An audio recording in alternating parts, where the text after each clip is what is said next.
La Bible dit que, n'est-ce pas, dans Actes chapitre 5, la Bible dit que les apôtres avaient reçu justement de ces pharisiens, des Romains, l'interdiction formelle de parler du nom de Yeshua, le nom de Yeshua.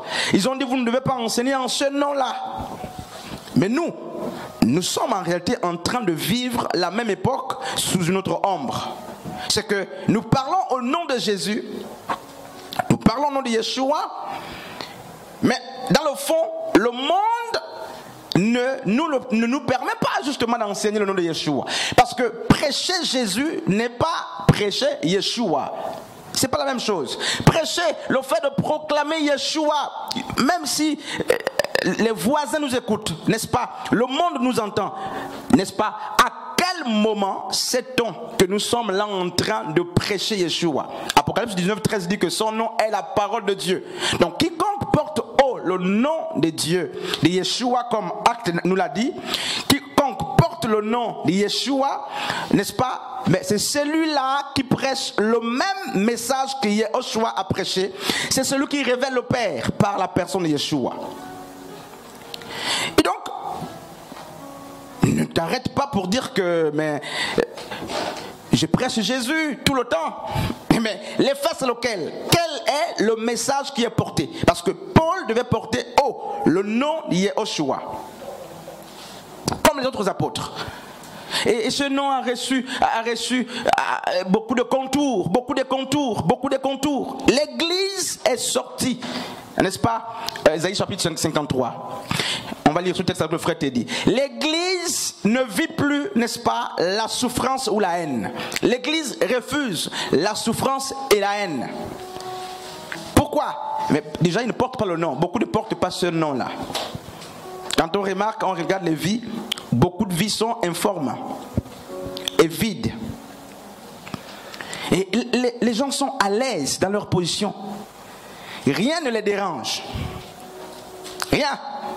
Je disais à une sœur, ça fait pas longtemps, pendant que le frère trouve le texte de Ésaïe chapitre 53, à partir du verset 7, je disais justement à une sœur que si l'adversité nous quitte, s'il n'y a plus d'adversité autour de nous, c'est-à-dire si tout va bien, sœur Violette, tout semble bien à l'église, à la maison, dans la famille, au travail, c'est que nous sommes désormais rangés du côté de l'adversité où Satan nous a vaincus. Parce qu'en réalité, c'est un combat. Rappelez-vous de la première prophétie de Dieu, une des premières prophéties de Dieu dans Genèse chapitre 3. Il a dit, je mettrai inimitié, la haine, n'est-ce pas? Je mettrai la haine entre la postérité de la femme et celle du serpent. La postérité du serpent doit mordre, n'est-ce pas, le talent justement de la postérité de la femme, et la postérité de la femme a le devoir d'écraser la tête du serpent. Là où on lit très mal, on refuse de comprendre. Le serpent doit mordre le talon. C'est ce qui est écrit dans ma Bible. Or, s'il y a morsure, il y a le sang, il y a blessure. Et il parlait de la postérité de la femme, c'est la personne de Yeshua. La femme, c'est au-delà de Ève, c'est Israël. Et il dit, il faut que le serpent morde le talon justement de la postérité, n'est-ce pas, de la femme. Ça, c'est la responsabilité du serpent. Pas le serpent de rein. Le serpent doit mordre. Et Yeshua a été mordu avant même que le sang ne coule. Depuis le commencement, rappelez-vous que plusieurs enfants ont été tués, n'est-ce pas? Parce que Yeshua devait être écarté. Les innocents ont péri. Et le serpent doit mordre le talon. Et regardez, les gens ici n'ont aucune morsure du serpent. Aucune, aucune morsure du serpent. Aucune morsure. Ceux qui doivent fixer les regards vers le serpent de rein, n'est-ce pas? Nous dit Deutéronome, mais c'est ceux-là qui ont été mordus par le serpent. C'est que le serpent doit nous mordre avant qu'on ne fixe nos regards vers le serpent de rein. Ça, c'est Jean 3 qui le dit aussi, n'est-ce pas? Non, on n'est pas sur ça. Et donc, le talon doit être mordu. C'est la souffrance. Elle doit être manifestée. Et comment vous parlez de morsure sans blessure, vous parlez de la morsure, n'est-ce pas, du serpent, sans qu'il y ait, n'est-ce pas, aucune blessure. Il n'y a rien. Et on dit justement, après la morsure, mais la postérité de la femme va écraser, n'est-ce pas, la tête du serpent ancien. Donc, je disais Isaïe chapitre... Oui. Tu peux commencer au verset 3 même. J'ai eu la parole de Dieu dans le livre de Isaïe 53 à partir du verset 3. Méprisé et abandonné. Méprisé et abandonné. Ça, c'est le prophète Isaïe, 8 siècles comme ça avant la naissance de Yeshua. Et il fait partie des prophètes majeurs, justement, de son temps, Isaïe. Homme de douleur et habitué à la souffrance. Homme de douleur et habitué à la souffrance. On peut d'abord s'arrêter par là. Donc je disais que le Shin nous parle de la dent, et la dent nous rappelle la souffrance d'abord, la haine, tout ça. Et regardez ce que le prophète Ésaïe dit au sujet de l'agneau de Dieu, de Yeshua. Il dit que ce homme de douleur est habitué à la souffrance. Yeshua avait fait de la souffrance une habitude. Parce que justement, lui, il révélait Dieu, l'état de Dieu. Il a fait de la souffrance une habitude, une vie. On dit habitué à la souffrance, homme de douleur. Et regardez, frère, parfois je me dis que soit nos églises vivent la même parole que les apôtres, soit nous prêchons, comme Paul le dit, un autre Christ. Parce que le Christ des apôtres est un Christ qui les a amenés à expérimenter le Shin du nom de Dieu, de Yeshua. Ils ont souffert et presque tous ont péri à cause de la souffrance, tous. Et la Bible nous dit qu'ils étaient joyeux pour avoir été jugés à cause du nom de Yeshua. Traînés en prison, ils étaient joyeux. Même justement, Junias qui était une apôtre, était joyeuse. Parce que parmi les apôtres, il y avait une femme. Ça aussi, on a caché ça aux gens. Là, on verra ça dans Romains chapitre 16 à partir du verset 7. Il y avait une femme justement, mais on n'est pas sur ça. Et on dit que Yeshua a été habitué à la souffrance. Alors, mais parce que dans son nom, le nom qui devait sauver, justement, mais il y avait aussi la prophétie, les marques, n'est-ce pas, des douleurs, les marques de la souffrance. Et rappelez-vous que Philippiens chapitre 2, Paul nous dit que il a dû être justement humble, obéissant jusqu'à la croix et jusqu'à la mort de la croix avant qu'il ne reçoive le nom. Quel nom maintenant qu'il a reçu? Puisqu'il s'appelait déjà Yeshua, quel est le nom qu'il a reçu? Parce que Paul nous dit qu'il est resté obéissant jusqu'à la mort de la croix, n'est-ce pas? C'est pourquoi Dieu l'a souverainement élevé et lui a donné le nom. Quel nom? C'est quel nom?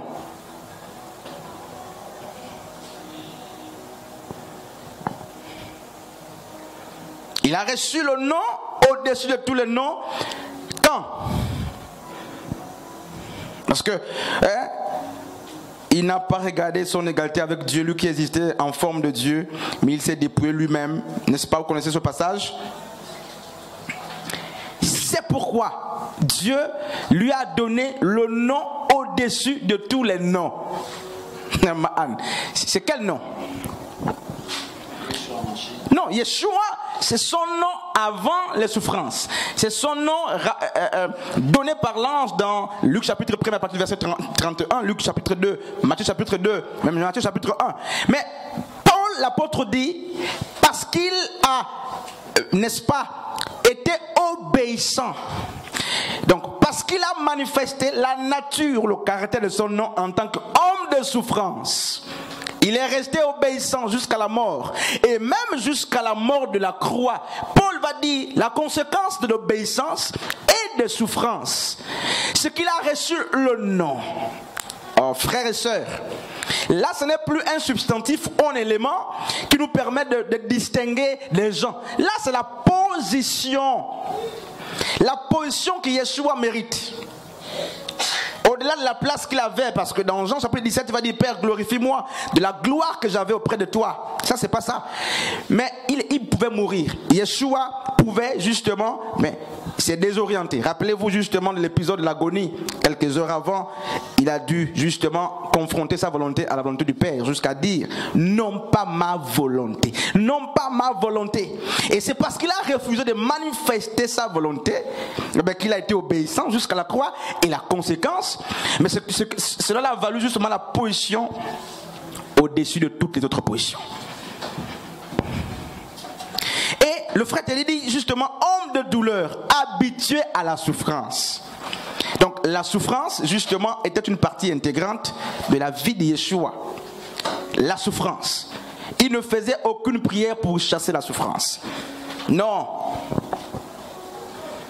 Hein, sœur Merveille, il n'y a pas de prière pour chasser la souffrance.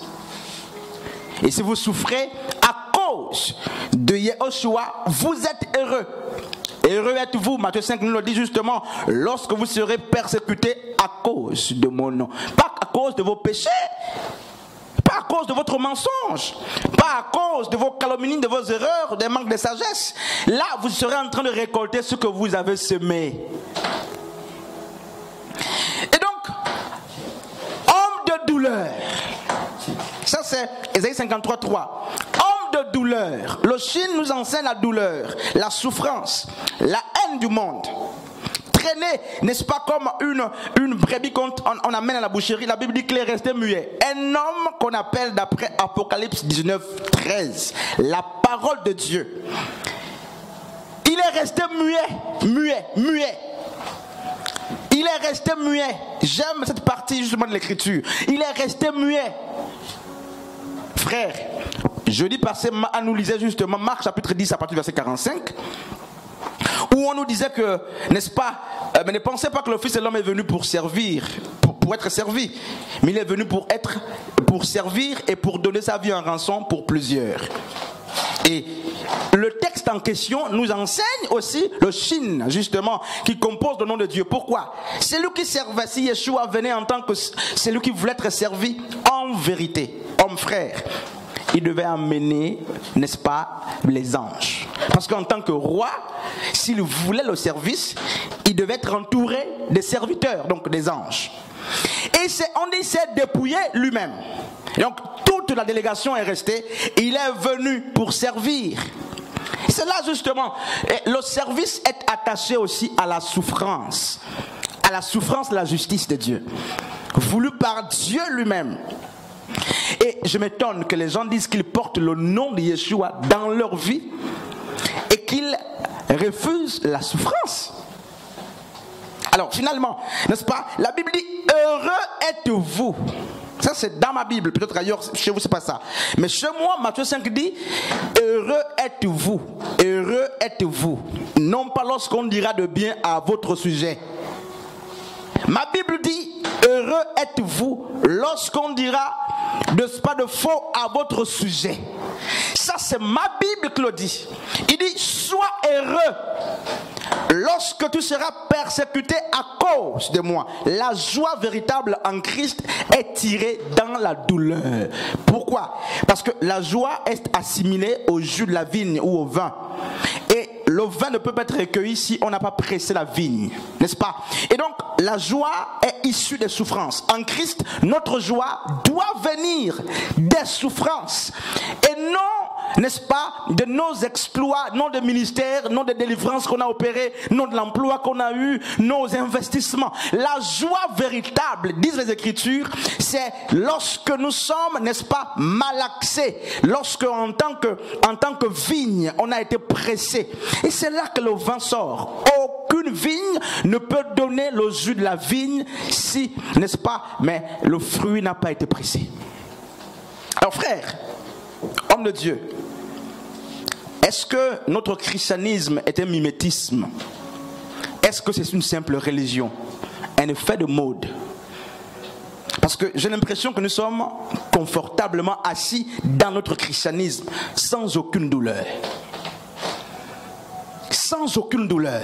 Je ne parle pas des douleurs qui viennent d'une manière naturelle. Je parle des douleurs attachées à l'appel que vous avez reçu et au fait pour vous d'avoir confessé votre foi en Yeshua. Qu'est-ce que vous vivez en tant que douleur? Parce que dans le nom de Yeshua, il n'y a pas que Yod en tant que puissance. Il y a le Shin en tant que souffrance.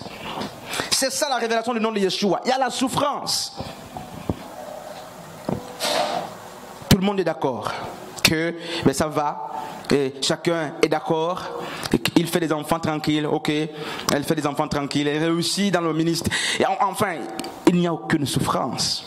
Non, s'il n'y a pas de souffrance dans votre ministère, s'il n'y a pas de souffrance dans votre vie et dans votre marche en Christ, je parle de souffrance attachée à la parole. Ce que vous ne manifestez pas le nom de Yeshua.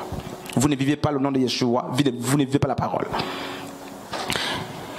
Regardez, on dit la bricole. Ça, c'est une parenthèse que je vais ouvrir. Et à l'époque, parce que tout le monde dit le bricole, j'ai trouvé un bricole. Ça, c'est tout le monde qui parle comme ça, vulgairement. Mais le mot, c'est la bricole. C'est non féminin, singulier. Et lorsque j'arrivais le plus souvent au milieu de gens, parce que tout le monde dit le bricole, j'évitais de dire la bricole. Sinon, il devait être mal vu. Seigneur, aide-nous. Hein? J'étais obligé de dire, j'ai trouvé un bricole, sachant au-dedans de moi que c'est faux. C'est pas ce que le dictionnaire dit, homme de Dieu. Mais parce que tout le monde ici dit le bricole, je dois dire le bricole. Pour être en harmonie avec les autres.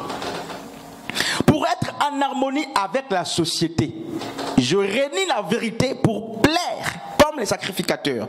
Paul dit, même Yeshua l'a dit justement, ils ont accepté, ils ont cru aux paroles de Yeshua, mais ils n'ont pas osé, n'est-ce pas, l'avouer publiquement, de peur d'être exclus de leur synagogue. Regardez comment je reniais ce qui est vrai. Donc, pour plaire, je me souviens qu'une fois, je l'ai encore dit au service, parce que c'est gênant de dire ce que les autres ne disent pas. Et on a l'impression que, n'est-ce pas, l'opinion la plus partagée est devenue la vérité. C'est au point que même ce que Dieu siffle à votre oreille, vous n'osez pas, n'est-ce pas, le dire. Pourquoi? Parce que il faut l'harmonie dans la société. Il faut être en conformité. Parce que comment tu vas dire la bricole dans une société qui dit un bricole? Tu seras vu comme quelqu'un soit qui veut prétendre, soit quelqu'un qui ne connaît pas. Et c'est ça l'église. Regardez l'église. L'église marche comme ça. L'église est dans la poubelle. Les gens ne peuvent plus dire ce que la Bible dit parce qu'ils ont le souci de plaire aux gens autour d'eux. Ils fuient la manifestation de la souffrance de Chine.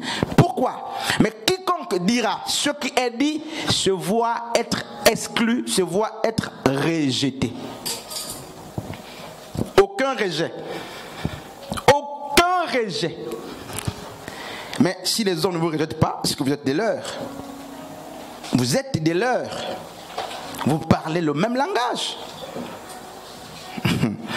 Que les frères, que le Seigneur nous bénisse. On lisait Isaïe 53 à partir du verset 3. Mépriser, abandonner des hommes. Abandonner des hommes. Hommes de douleur et habitués. Non, abandonner des hommes. Voyez, non? Attends, frère, s'il te plaît. Ça, c'est le Shin qui se manifeste. L'abandon, ma'an. C'est que